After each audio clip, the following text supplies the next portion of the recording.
don't believe all that baloney that he puts out there. I'm really, really is a pleasure to speak to you young Fijis and old Fijis, as I got a couple of stories I'd like to relate to you about the Fijis.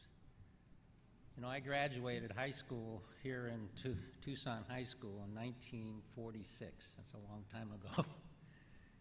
And about 8 of us decided to join the Army in order to get the GI Bill of Rights.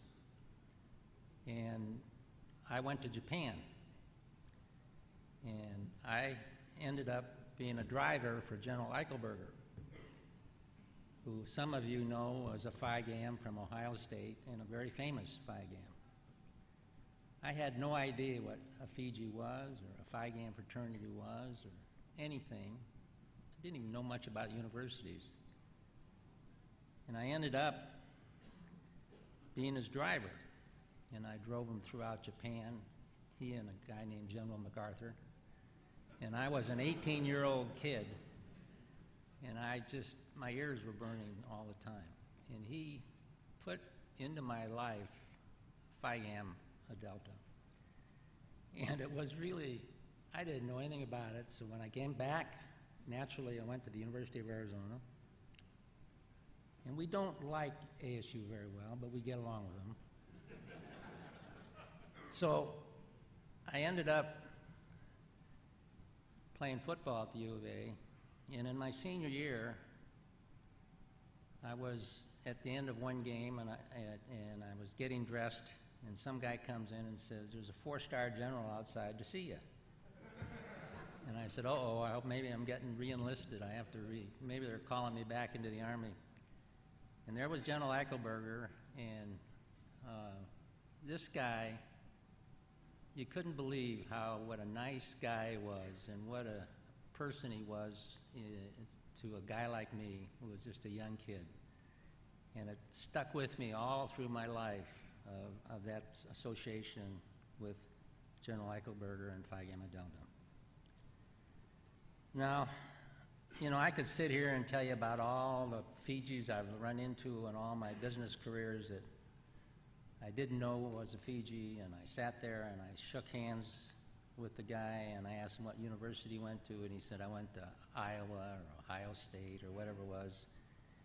And I end up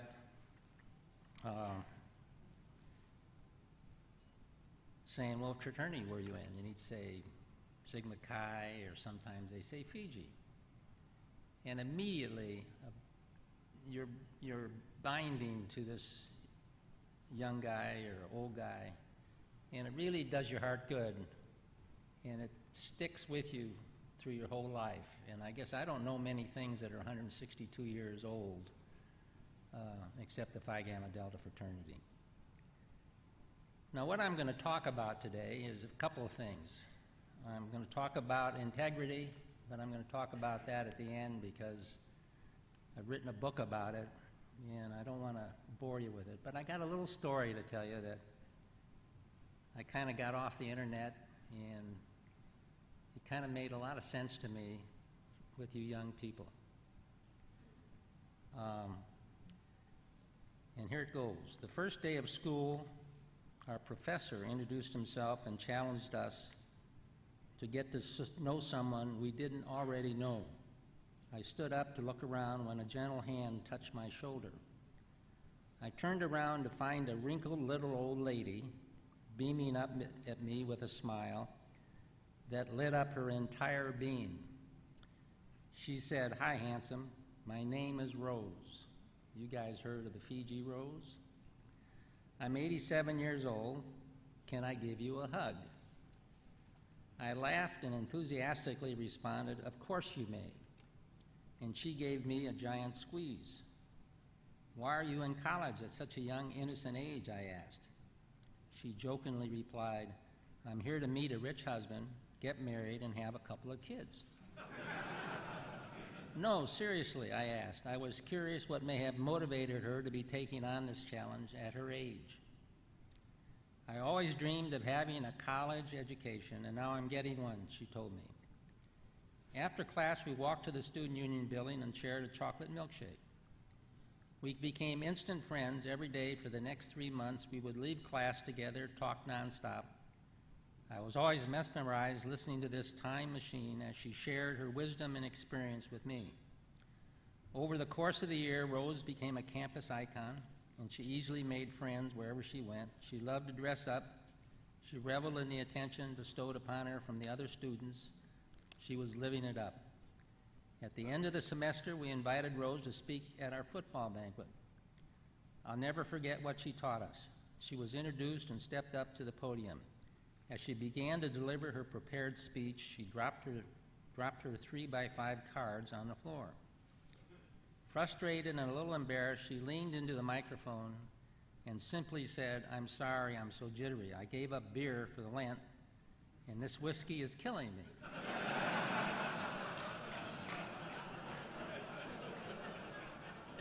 I'll never get my speech back in order, so let me just tell you what I know.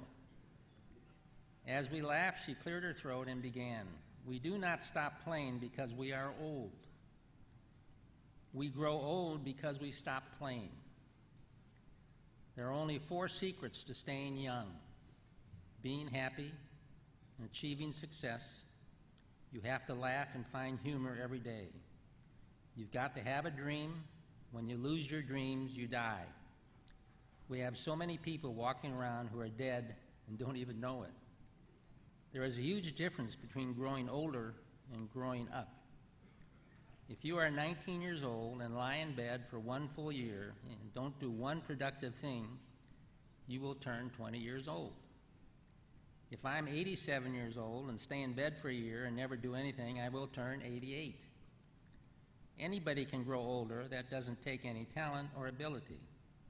The idea is to grow up by always finding opportunity and change, have no regrets. The elderly usually don't have regrets for what we did, but rather for things we did not do. The only people who fear death are those with regrets." She concluded her speech by courageously singing "The Rose."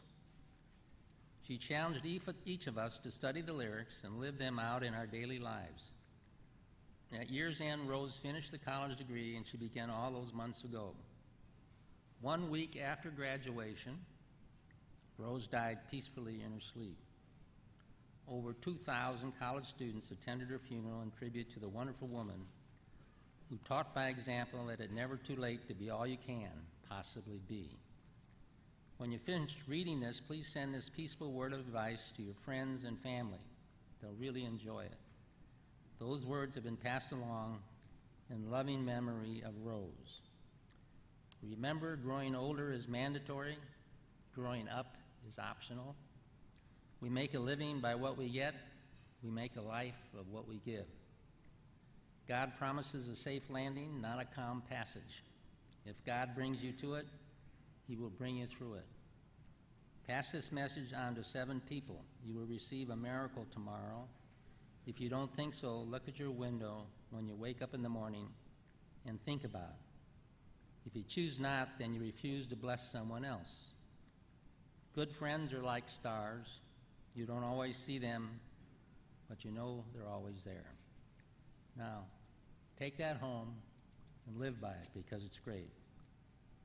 Now let me talk a little bit about integrity, which has been in my being since I was a kid, I guess, or somewhere else. But the best advice that I can give anyone starting in business or school is the inscription that is written on the prominent wall of the Eller College. I spoke these words in response to a question of how I wanted to be remembered. Without integrity, motivation is dangerous.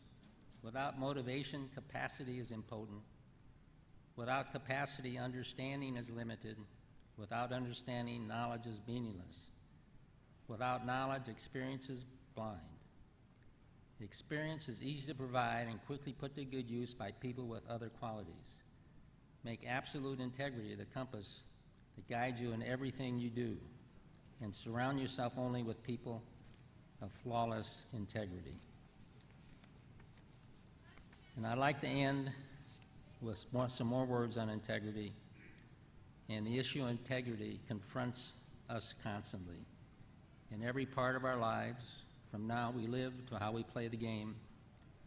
Whatever the sport, from the time we're young to our old age, in school, at home, and at work, even in our prisons, we are always faced with choices, pathways to take that will affect not only ourselves but those around us. This is not only guides our life, but writes our legacy. Finally, it all boils down to us individuals and the value that we place on true integrity and whether we are willing to make those difficult choices when confronted. Because in the end, we are the only ones who know if we did the right thing. Thank you.